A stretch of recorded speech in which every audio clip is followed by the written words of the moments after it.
D'autres questions qu'il convient de se poser par rapport à Jésus-Christ, c'est quelles sont les évidences, quelles sont les preuves matérielles et qui soutiennent les déclarations de Jésus-Christ.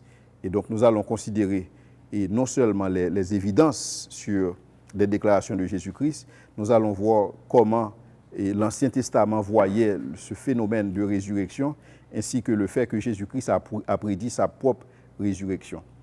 Le fait pour Jésus-Christ de faire des déclarations, à savoir de dire qu'il est Dieu et de dire que ses paroles ont les mêmes valeurs que les paroles de Dieu, de dire qu'on peut prier en son nom, de dire qu'il peut pardonner les péchés, n'importe qui aurait pu faire de telles déclarations. Mais la question qu'il convient de se poser, est-ce qu'il existe des preuves pour corroborer ces déclarations? Parce que quand je dis quelque chose, il faut produire des évidences et pour ce qu'on dit. Et donc, la question qu'il convient de se poser, c'est quel type de preuves que Jésus-Christ a fourni pour asseoir ces déclarations, pour supporter son affirmation, à savoir qu'il était Dieu. Dans ce contexte, Jésus-Christ a fourni des confirmations. Il a fourni des confirmations surnaturelles pour confirmer ses affirmations surnaturelles. Parce que la plupart des affirmations de Jésus-Christ sont des affirmations surnaturelles. Et donc, il a fourni aussi des affirmations surnaturelles. C'est comme si je fais des déclarations qui relèvent, enfin des déclarations naturelles, je donne des preuves matérielles, naturelles. Donc, pour des déclarations surnaturelles, il me faut des preuves surnaturelles.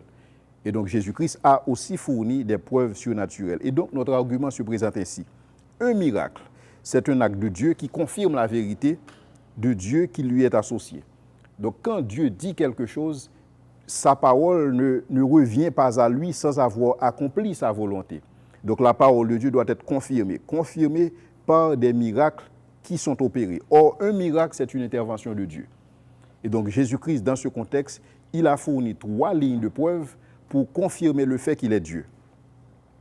La première ligne de preuve que Jésus-Christ a fournie, c'est le fait que des prophéties se sont accomplies à son égard. C'est la première ligne de preuve. Deuxièmement, il a vécu une vie de miracle et sans péché. Et troisièmement, il a prédit sa résurrection et il a effectivement ressuscité d'entre les morts. Par conséquent, nous pouvons conclure sans l'ombre d'un doute que Jésus-Christ, il est Dieu parce qu'il a fourni des preuves à cet effet.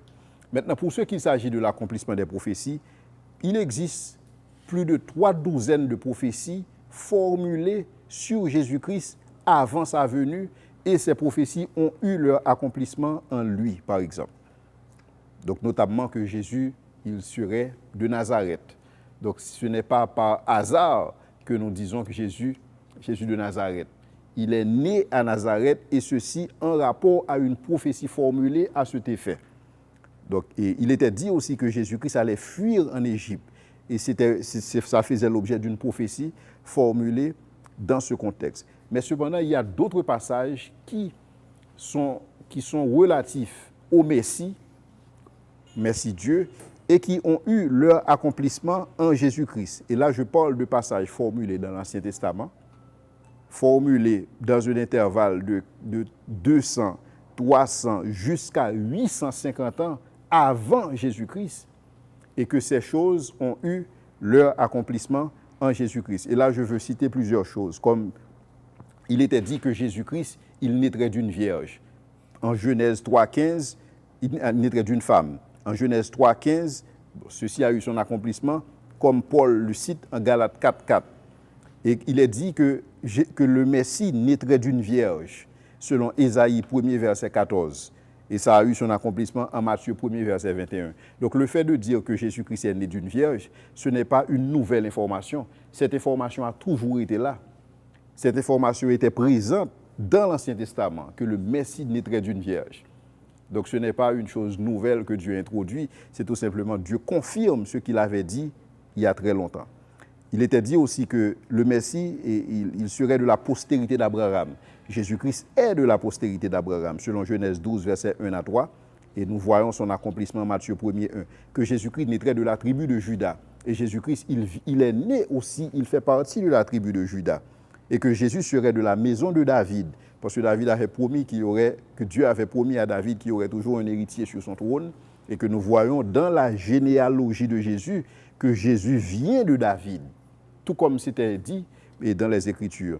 Il était dit que Jésus-Christ serait né à Bethléem. Il est né à Bethléem. Il était dit que Jésus serait loin du Saint-Esprit. Nous l'avons vu, loin du Saint-Esprit. Il est dit que Jésus et que le message serait proclamé par le messager de Dieu. Et donc nous avons vu ce messager de Dieu venir et proclamer la venue de Jésus-Christ en la personne de Jean le Baptiste, qui a dit « Voici l'agneau de Dieu qui ôte le péché du monde ». Il était dit que le Messie, quand il viendrait, il accomplirait des miracles. Et nous avons vu Jésus accomplir des miracles. Il était dit que le Messie, quand il viendrait, il allait nettoyer le temple. Nous avons vu Jésus nettoyer le temple.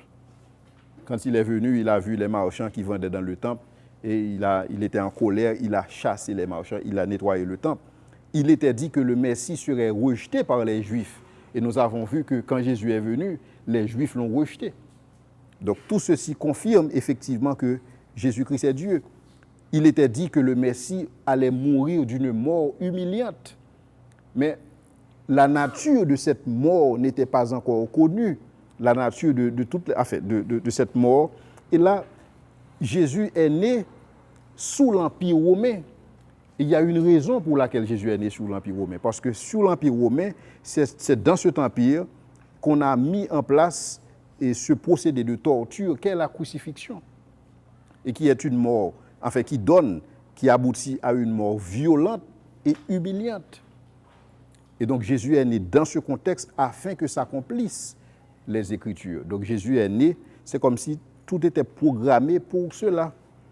Donc nous avons vu toujours dans sa mort humiliante, il serait rejeté et il garderait le silence devant ses accusateurs, on se moquerait de lui et ses mains et ses pieds seraient percés.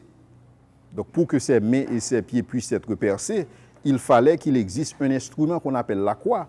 Or, puisque ce sont les Romains qui allaient inventer cet instrument, donc il aurait fallu que Jésus-Christ soit né dans cette période afin que s'accomplissent les Écritures. Il était dit que son côté serait percé, son côté fut percé. Il était dit que qu'on allait mettre son tombeau avec le riche, et c'est effectivement un homme riche qui a donné un emplacement pour déposer son corps. Il était dit qu'on allait prendre ses vêtements et tirer au sort ses vêtements. C'est exactement ce qu'on a fait. Il était dit que le Messie ressusciterait des morts, ressusciterait d'entre les morts. Effectivement, Jésus est ressuscité d'entre les morts.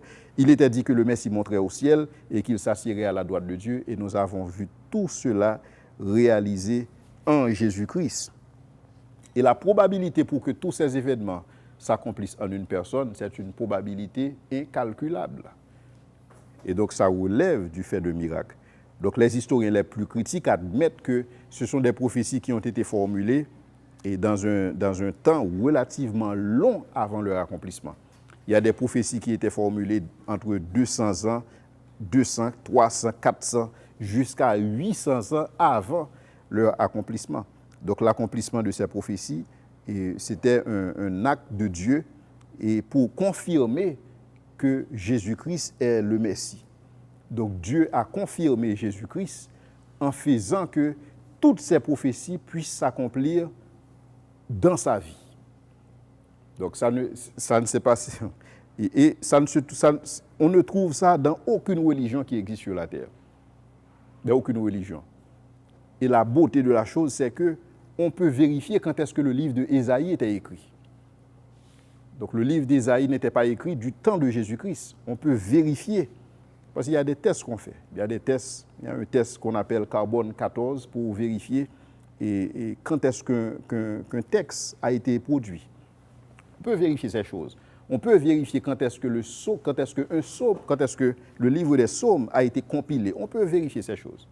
Donc ce ne sont pas des choses comme disent certains détracteurs, et c'était des choses qui étaient écrites après Jésus-Christ, tout simplement pour dire qu'effectivement, ils ont eu leur accomplissement avant Jésus-Christ. Donc quelqu'un qui dit cela, c'est quelqu'un qui ne sait pas ce qu'il dit. Parce que tout simplement, on peut vérifier quand est-ce que ces textes ont été écrits. Et là, nous parlons de plus de 400 ans, etc. Et il y a d'autres personnes qui disent que, tout simplement, Jésus-Christ, ok, si nous admettons que ces textes étaient écrits il y a très longtemps, mais c'est peut-être que Jésus-Christ était au bon endroit, au bon moment. Donc c'est pourquoi ces choses ont eu leur accomplissement en lui. Maintenant, comment Jésus-Christ peut-il prévoir où il allait être né? Est-ce qu'on peut prévoir ça?